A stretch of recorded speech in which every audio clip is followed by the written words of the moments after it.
Jumpa lagi dengan kami, Triago Susanto, di APMD Podcast.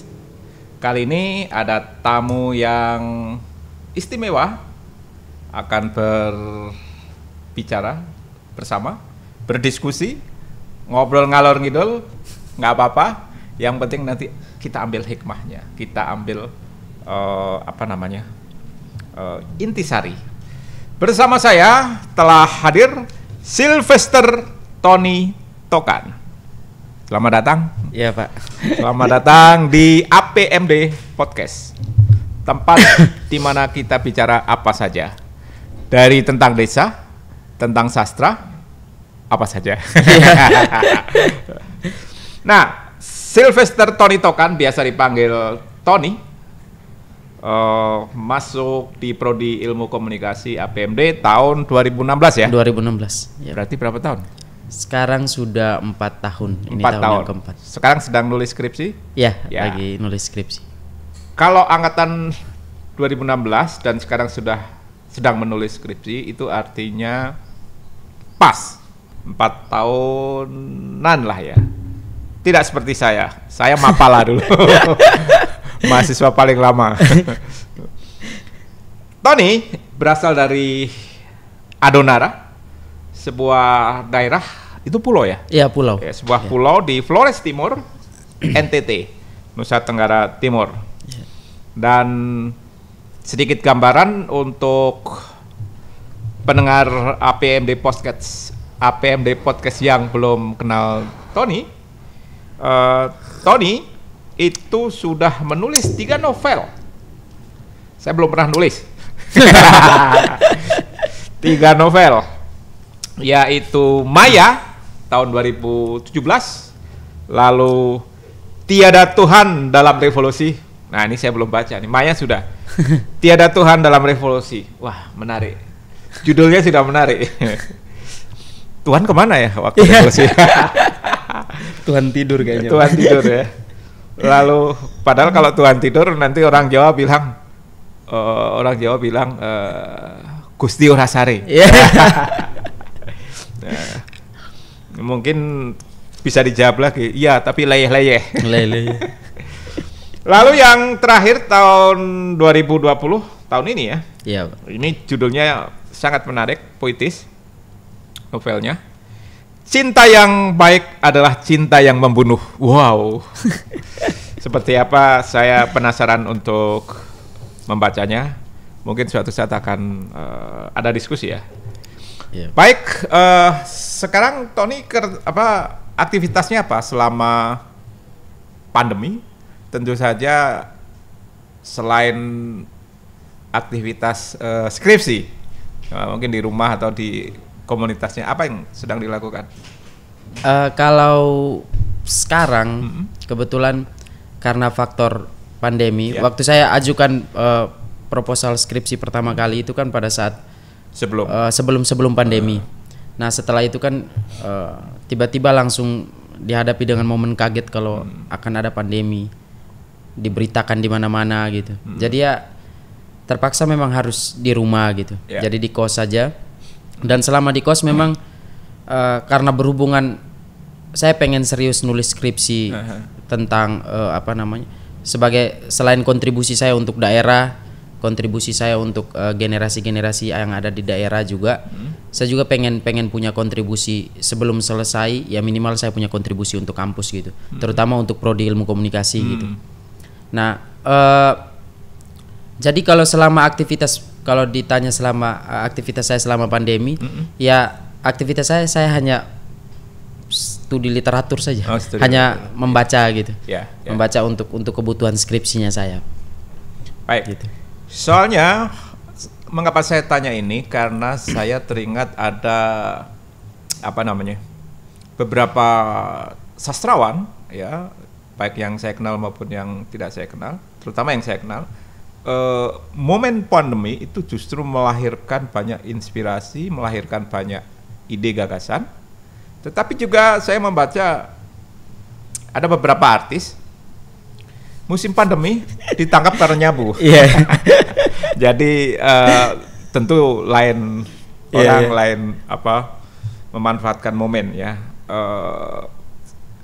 Sekarang ini kan justru orang di rumah saja itu sudah membantu mengurangi penyebaran COVID-19. Tetapi ya lain orang. Nah, tadi Anda mengatakan bahwa hanya membaca ya, membaca buku atau melalui internet.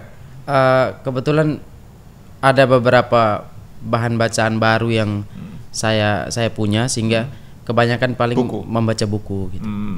Jadi aktivitas ke perpustakaan maupun ke toko buku itu masih berjalan. Ya, kalau itu jelas tidak, kan masa pandemi kan ini tutup semua tempat-tempat itu. Jadi kebanyakan ya paling hanya di kos. Jadi beberapa bahan bacaan yang belum saya baca gitu.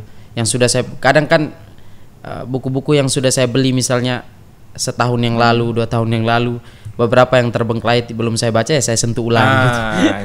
Ya. Memang ada kan kebanyakan orang beli buku tidak selalu untuk dibaca semua.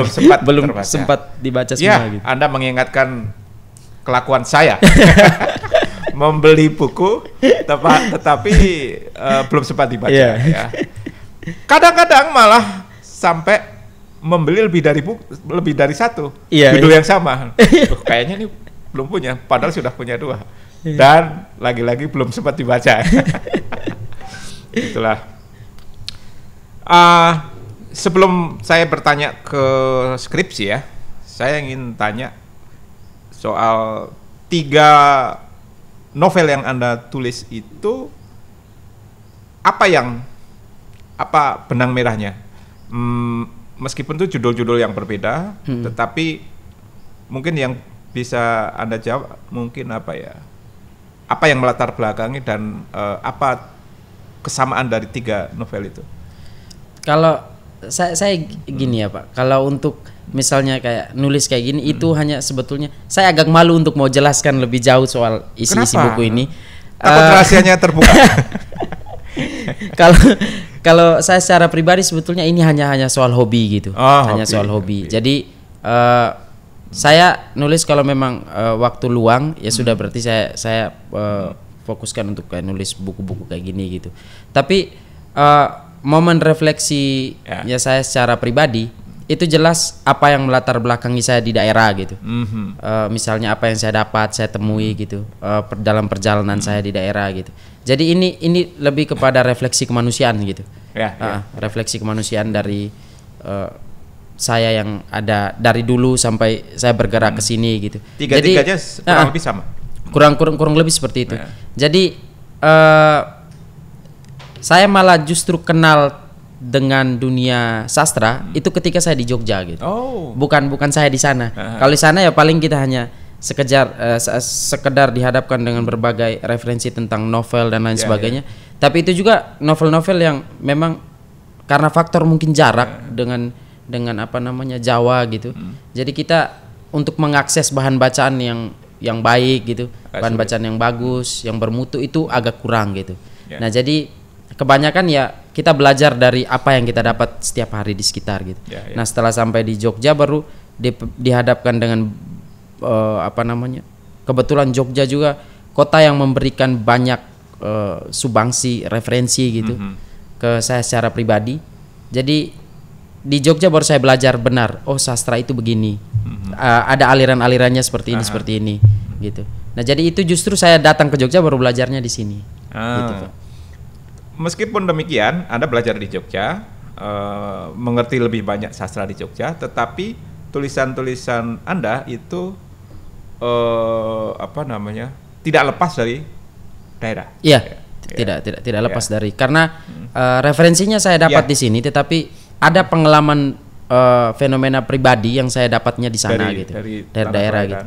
Jadi dua hal ini saya berusaha untuk kombinasikan untuk dijadikan teks gitu. Persis. Saya jadi teringat seorang novelis, mungkin saya yakin kenal, yang baru-baru ini meluncurkan buku dan bukunya kemudian cukup ramai dibicarakan, Felix. Oh ya, Felix Nisi. Ya. Saya hadir di peluncuran buku di Bentara Budaya Jogja. Nah, Felix kalau nggak salah kuliah di Malang ya? Iya, dia kuliah di Malang. Dia kuliah di Malang dan latar belakang dan lokus dari novel itu berada di tanah kelahiran atau setidak-tidaknya di timur sana. Iya. Nah, itu kurang lebih sama karena seseorang akan lebih dalam kalau dia sejak kecil maupun sampai dia dewasa ada di sana. Meskipun tahu bagaimana menulis, tahu bagaimana literatur itu ketika dia ada, ya. Kurang lebih sama ya. Oh, tahu ya sama Felix? Iya, tahu. Satu tidak, komunitas? Tidak. Hanya saya kemarin kalau kenal Bang Felix itu hanya pada saat dia juara di DKJ itu. Dan kebetulan karyanya juga bagus. Saya sudah baca juga karyanya gitu. Dan kan selama ini hampir semua sejarah itu kan didominasi bukan kita buat dikotomi gitu, bukan kita buat perbedaan gitu, tapi hampir semua sejarah yang dituliskan di narasi tentang keindonesiaan itu kan hampir didominasi oleh daerah di Jawa gitu. Nah, sekarang bagaimana caranya supaya kemudian narasi itu dia berpindah gitu, dan kemudian dia mulai ngomong tentang bagaimana sejarah di Indonesia Timur gitu, bagaimana sejarah di daerah-daerah, entah itu dari zaman sebelum Orde Baru atau Orde Baru atau setelah Orde Baru gitu. Peralihan itu kan dia punya sejarahnya masing-masing gitu, punya catatan sendiri-sendiri gitu. Nah, kebetulan si Bang Felix ini kebetulan dia salah satu yang kemudian punya perhatian ke arah itu dan dia berhasil merekonstruksi itu gitu. Nah, sebetulnya ada visi-visi semacam itu yang menarik sekali untuk mulai digarap gitu. Misalnya di APMD yang sudah mulai kita fokus tentang bagaimana bicara soal desa gitu, merekonstruksi ulang desa di mata Indonesia itu bagaimana gitu. Kalau saya lihatnya begitu sih. Setuju sekali. Bagaimana kita mulai tidak melulu di Jawa, tidak melulu bukan membesar-besarkan.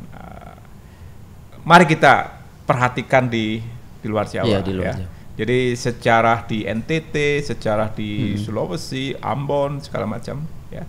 Jadi tidak selama ini buku sejarah Indonesia yang tebal itu mungkin 90% isinya tentang Jawa, isinya tentang lebih spesifik tentang Jakarta. Nah, karena itu ya memang harus ada yang berani mendobrak. Nah, salah satunya adalah para katakanlah penulis-penulis yang mempunyai concern pada literatur daerah misalnya. Ya seperti tadi kita sebut Felix ya.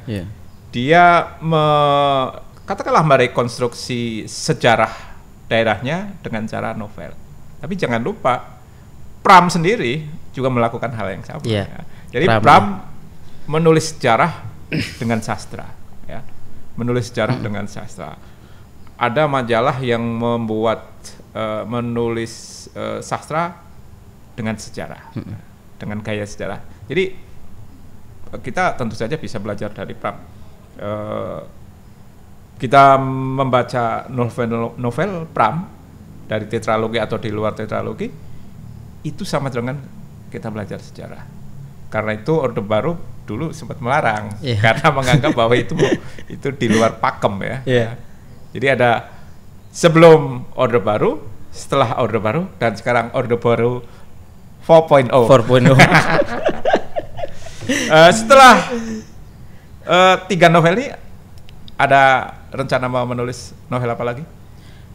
Kalau saya sebetulnya selain di masa pandemi, selain studi literatur gitu, baca banyak kajian gitu, buku-buku dan lain sebagainya. Saya juga kebetulan nulis, gitu. Tapi banyak naskah yang belum ingin saya terbitkan gitu, belum ingin saya keluarkan gitu. Ada sekitar 7-8 naskah yang sudah selesai secara kasar, belum saya ngedit dan lain sebagainya. Saya hanya simpan kayak gitu aja. Itu karena tentang apa? Itu kebetulan ngomong tentang pandemi ini, tapi dari perspektif non-fiksi tapi ya, non-fiksi. Atau tidak, fiksi? itu fiksi. Fiksi juga. Hanya apa namanya? Semacam cerpen? Ya. Jadi Cerpen nanti dan bisa lain sebagainya. kumpulan cerpen. Bisa apa namanya? Buat kumpulan cerpen Kumpulan kayak cerpen, gitu. ya. Tapi saya belum berniat untuk mau apa namanya? Terbitkan dan lain sebagainya karena lagi fokus untuk ke skripsi ini. Oh, ya. Skripsi kan tidak lama lagi. Tidak lama lagi. Skripsi sekarang bulan September. Sekarang September. Bisa ngejar November? Amin, semoga bisa. Semoga bisa ya. Baik. Nah, artinya setelah November bisa lebih kembali lagi fokus ke tulisan-tulisan tadi ya. Bisa dibukukan kah atau apa? Di Jogja ini kan banyak sekali penerbit ya. Iya. Nah, Tony tadi juga sebelum podcast ini kita ngobrol-ngobrol tentang dunia buku di Jogja. Ya. Dunia buku di Jogja ini menarik ya. Iya. Menariknya karena jatuh bangun ya. Yang besar tidak bisa membesar dengan cepat, tapi yang kecil malah eksis, tidak tumbang. Salah satunya karena banyak sekali tantangan termasuk era internet ini ya. Nah, Tony Talk kan tiga-tiganya di Jogja, bukunya penerbitnya. Yang tiga-tiganya di Jogja. Yang satunya di Spektrum Nusantara, yang satunya di Pataba Press punyanya Pak Susilo Anantatur. Yang satunya itu di Pohon Tua Pustaka punyanya Bahrul Ulum. Bahrul Ulum. Ya memang Jogja ini banyak sekali penerbit-penerbit, baik penerbit kecil, sedang maupun besar ya. Baik yang baru belajar, yang sudah berjalan maupun yang sudah menerbitkan banyak bestseller, ya Jogja lah tempatnya. Baik, sekarang kita ke skripsi. Tapi nggak ngomong serius, ngomongnya santai saja supaya bisa disimak oleh teman-teman mahasiswa lainnya yang masih bingung mau nulis apa, masih bingung mau temanya apa. Nah, masih bingung. Nah, judulnya apa Tony? Kalau judul skripsi saya kontradiksi niat baik. Kontradiksi niat baik. Dari judul saja sudah menarik. Apalagi kontradiksi niat baik. Terus terang saya langsung teringat sebuah puisi dari Rendra yang salah satu syairnya, salah satu kata-katanya, niat baik untuk siapa? Nah, itu pertanyaan Rendra ya. Rendra kita semua tahu, W.S. Rendra adalah penulis puisi yang terkenal. Ya, cukup terkenal. Sangat terkenal bahkan. Nah, bulan November ini kita semua bisa menikmati sebuah pameran, festival Rendra nanti November. Jadi selama 2 atau 3 hari itu akan ada 2 atau 3 hari atau mungkin seminggu. Selama itu di internet kita bisa menyaksikan tentang apapun tentang Rendra, tentang diskusi film, diskusi tentang puisi-puisinya, testimoni banyak orang tentang Rendra ya. Jadi kalau nggak salah festival Rendra namanya, November nanti. Ada kawan saya yang bikin ya. Nah, itu kira-kira tentang apa? Apa namanya? Judulnya itu. Itu temanya seputar apa? Kalau itu saya pengen ngomong tentang perang tanding, perang yang ada di daerahnya saya di Adonara. Selama ini kan saya sebetulnya fokus bagaimana membicarakan tentang sejarah konfliknya, sejarah konflik sampai pada bagaimana upaya pemerintah, entah itu dalam skala nasional sampai pada skala daerah, berusaha untuk menyelesaikan persoalan ini gitu. Sebentar, sebelum berlanjut, yang dimaksud dengan apa tadi perang tanding itu definisinya apa? Kalau perang tanding ini sebetulnya kalau definisi secara harfiah ya, secara sederhana, sebetulnya perang yang dilakukan oleh dua suku gitu, ya berdasarkan kesepakatan tertentu gitu. Misalnya dalam memperebutkan tanah gitu. Jadi kalau misalnya percakapan itu dia tidak sampai, dialog itu kemudian dia tidak menemukan titik temu, ada klaim hak kepemilikan dan lain sebagainya soal satu daerah, maka perang tanding itu terjadi gitu. Tetapi sebetulnya ketika perang itu terjadi, orang selalu melihat itu selalu dari kacamata kekerasan, selalu melihat itu dari kacamata hak asasi manusia dan lain sebagainya gitu. Tetapi orang melupakan nilai lokal gitu. Kenapa perang tanding ini terjadi gitu? Terus bagaimana cara memahaminya gitu, secara dalam gitu. Jadi kebetulan skripsinya saya ini kan ngomong tentang perang tanding tapi pakai studi wacana gitu. Studi wacana berusaha untuk melihat narasi lokal itu untuk melihat narasi lokal dari melihat konflik dari lokal gitu ke nasional gitu. Jadi tidak kan selama ini pola penyelesaian kan selalu dari atas ke bawah gitu. Nah, sekarang bagaimana caranya supaya kemudian narasi-narasi lokal ini dihidupkan dan ada upaya untuk menyelamatkan nilai-nilai lokal gitu. Jadi selama ini orang, katakanlah orang Jakarta atau orang pusat yang memandang atau menulis tentang perang tanding gitu. Dan itu tentu saja perspektifnya adalah perspektif dari orang pusat yang belum tentu pas. Belum tentu pas. Nah, sekarang Anda ingin mengajukan sebuah usulan bahwa ini loh perang tanding dari perspektif saya sebagai orang lokal. Orang lokal gitu. Tapi tentu saja Anda literaturnya tentu saja literatur dari mana-mana ya, termasuk ada nggak penulis akademisi yang sudah terkenal, yang sudah lama, yang mendalami perang tanding ini? Kebetulan ini skripsi ini yang saya ngambil soal perang tanding ini kebetulan masih kurang sekali untuk referensinya, referensi dasarnya gitu. Nah, sehingga ketika orang memahami perang tanding itu hanya sebagai sebuah konflik gitu. Orang tidak memahami perang tanding sebagai sebuah nilai gitu. Nah, karena saya kehilangan banyak momen untuk melihat konflik ini sebagai nilai, kemudian banyak studi literatur yang tidak pernah sampai ke wilayah itu.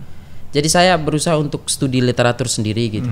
Misalnya mulai dari awalnya si Johan Galtung yang studi tentang perdamaian dan peradaban. Kemudian sampai kepada sampai kepada Michel Foucault, sampai kepada Derrida, Lacan dan lain sebagainya gitu, sampai kepada Ernesto Laclau dan lain sebagainya gitu.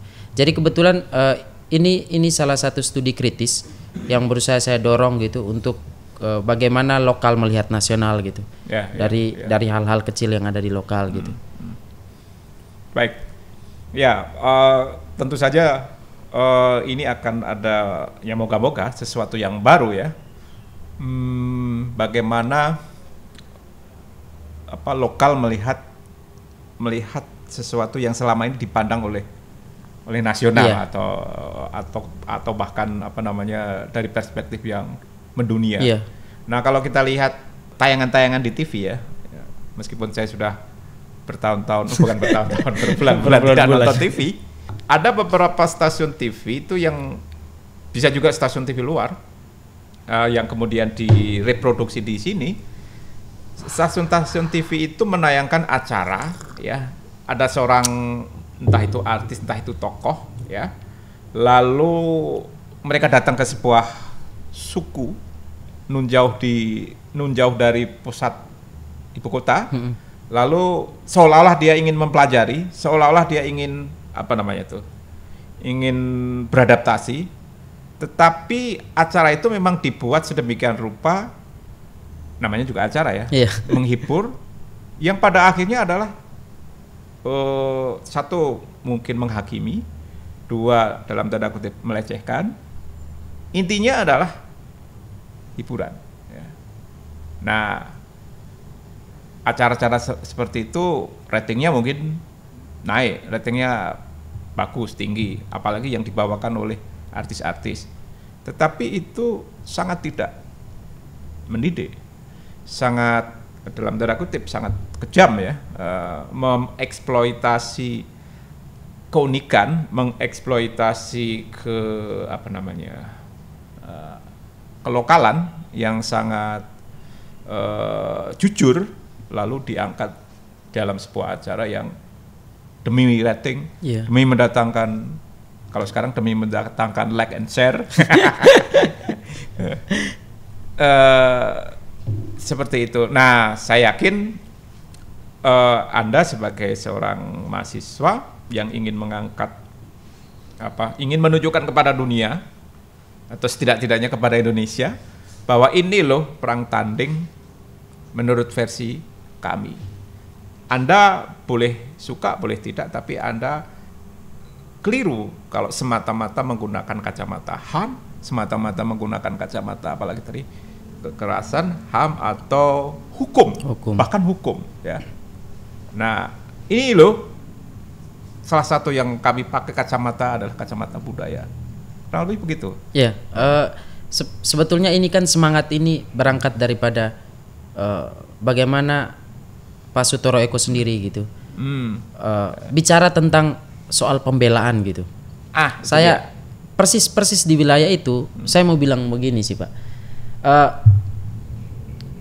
Ilmu itu kalau semakin ilmiah, dia jauh dari kata amalia gitu, jauh dari kata berguna bagi masyarakat gitu.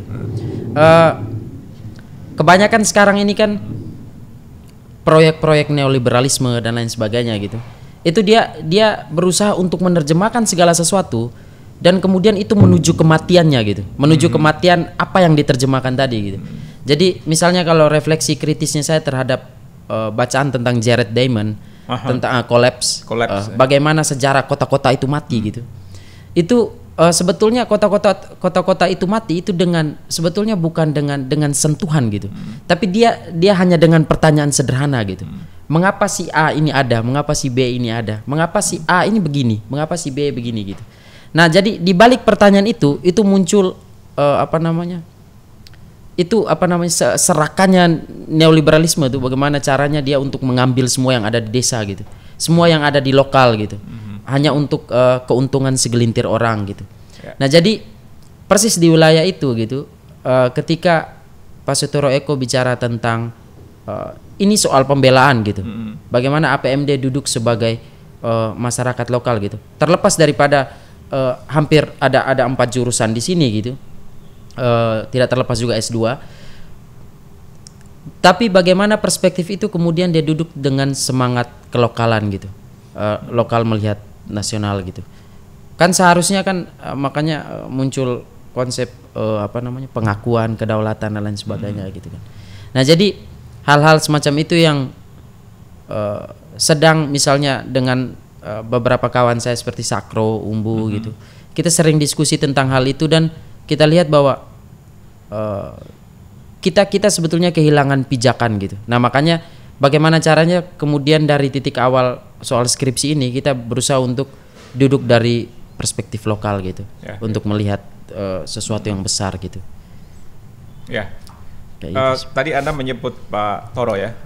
Pak Toro adalah ketua bagi yang belum tahu, ketua STPMD APMD. Ketua itu kalau di tempat lain ya kurang lebih sama dengan rektor ya. Anda menyebut Pak Toro dalam beberapa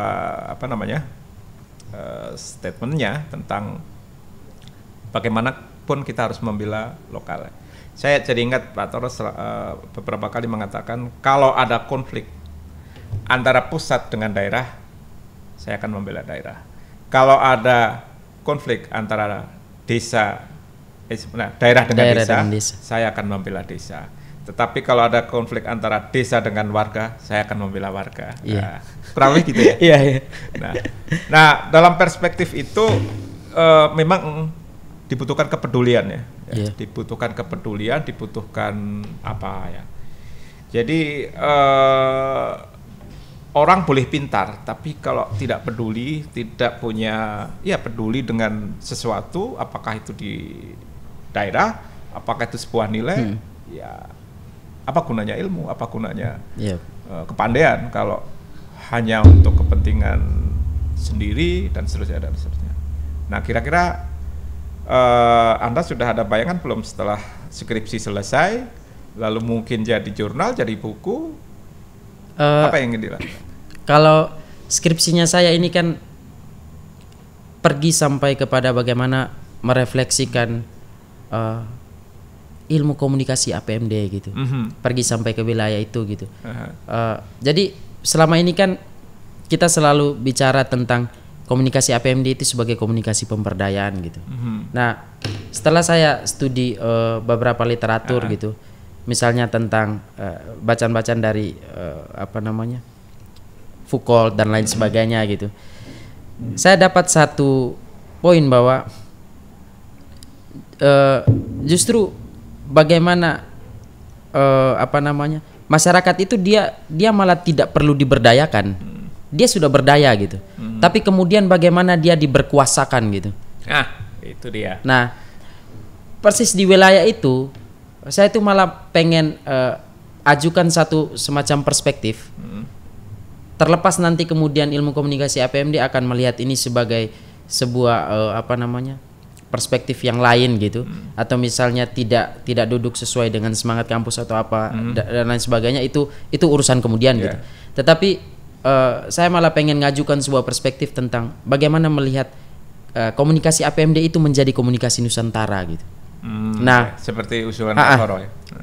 Kebetulan itu semangat itu saya lihat pada saat pidatonya Pak Toro gitu, tentang bagaimana komunikasi APMD kemudian menjadi komunikasi Nusantara gitu. Nah, komunikasi Nusantara yang bagaimana yang kita mau, yaitu komunikasi Nusantara yang berangkat dari lokal gitu, narasi-narasi lokal gitu. Nah, persis di wilayah itu yang pengen saya secara pribadi pengen ngajukan perspektif itu untuk melihat komunikasi APMD dia bisa mempunyai semacam ciri khas gitu. Karena kalau misalnya program studi kalau dia kehilangan ciri khas itu dia tidak punya nyawa gitu. Nah, jadi kalau misalnya kita tetap pakai pemberdayaan, dia akan jatuhnya nanti tuh ke pasar gitu. Nah, karena refleksinya saya dari salah satu buku yang ditulis oleh Pak Guntur siapa agak lupa sih. Judulnya Matinya Ilmu Komunikasi gitu. Ya, Guntur anak UNS ya. Nah, jadi refleksi kritisnya itu adalah bagaimana kemudian komunikasi itu dia sibuk melayani kepentingan pasar gitu.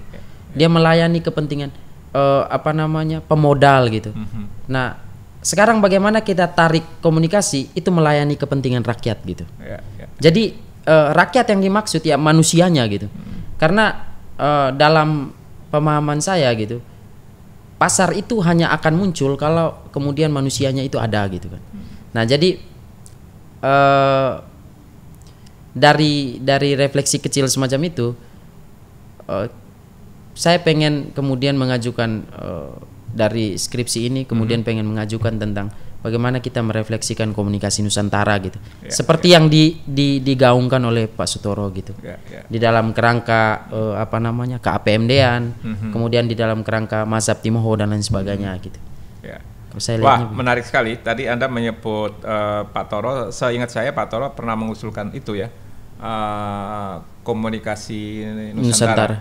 Dan Anda katakanlah mengawali salah satu usaha itu dengan menjadikan lokalitas sebagai objek penelitian Anda, dan itu diangkat ke permukaan. Dan saya yakin kalau itu dilakukan di mana-mana, dan kita semua tahu APMD adalah kampus yang merupakan semacam Indonesia kecil ya. Iya. Dari Sabang sampai Merauke ada, dan kalau itu komunikasi di masing-masing daerah itu dihadirkan di sini, maka keinginan Anda seperti yang juga keinginan Pak Toro, komunikasi Nusantara mungkin bisa terbentuk atau diwujudkan. Nah, terkait tadi Pak Toro juga disinggung Anda tentang pemberdayaan dan pemberkuasaan, itu sering mengapa empowerment di Indonesia kan menjadi pemberdayaan. Pemberdayaan. Ya. Mestinya pemberkuasaan. Pemberkuasaan. Ya. Karena itu ketika ada upaya pemberdayaan, orang yang diberdayakan tidak berdaya, malah diperdaya, apalagi berkuasa. Itu pernah disinggung oleh Pak Toro dan pernah muncul dalam sebuah dialog yang asik ya. Baik, kita sudah ngobrol ngalor ngidul. Kira-kira apa yang ingin Anda lakukan setelah Anda selesai kuliah di APMD? Kalau itu ada rencana untuk lanjut juga sih Pak. Tapi untuk lanjut itu kan belum masih hanya sekedar mimpi saja gitu.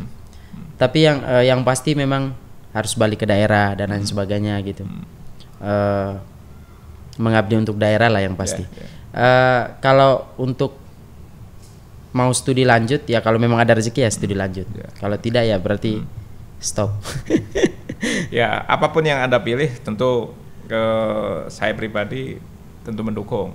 Nah, saya malah mengharapkan Anda entah dimanapun, entah studi lanjut, entah kembali ke kampung, tapi upaya Anda untuk terus menarasikan daerah, menarasikan lokal, lebih spesifik lokal daerah Anda ke tingkat nasional itu terus ya. Sudah 3 buku, sudah 3 novel, nanti ada 4, 5 dan seterusnya. Nah, kita tunggu. Saya kira itu ya obrolan. Ada ingin dipesankan kepada mahasiswa yang sedang bingung memilih judul skripsi? Kalau saya malah, kalau misalnya teman-teman mahasiswa gitu, entah itu di APMD atau di luar APMD gitu. Ya maksudnya meskipun APMD ini kampus yang kecil gitu. Tetapi untuk selama ini kan orang menanggapi membesarkan APMD itu harus dengan finansial gitu. Tapi saya mungkin sedikit berbeda gitu. Bagaimana sekarang upaya kita membesarkan kampus itu dengan ide gitu, dengan gagasan gitu. Nah, gagasan itu berangkat dari mana? Yaitu dari mahasiswa-mahasiswanya gitu. Nah, ini bukan berarti bahwa ketika saya ngomong begini artinya saya APMD mania dan lain sebagainya, bukan soal itu gitu. Tapi ini soal gagasan gitu. Jadi kebanyakan mahasiswa di kampus gitu, itu kan kesulitan untuk kayak menemukan judul-judul kecil, judul-judul untuk skripsi dan lain sebagainya gitu. Padahal kalau judul ini kan banyak sekali gitu, yang ada di di sekitar kita gitu. Kayak misalnya kemarin ada diskusi dengan beberapa teman gitu. Saya usul teman-teman ilmu pemerintahan. Saya usulkan ke mereka, kenapa kalian tidak ngambil tentang rukun warga gitu. Jadi studi sejarah tentang rukun warga. Kenapa ada institusi yang namanya rukun warga itu gitu. Nah, jadi hal-hal kecil semacam itu banyak yang ada di di sekitar kita gitu. Tapi itu selalu luput gitu. Nah, kemudian kalau yang kedua, skripsi ini memang harus soal pembelaan sih Pak. Jadi pembelaan itu jadi penting. Itu memberikan tanda di mana posisi berdirinya Anda gitu.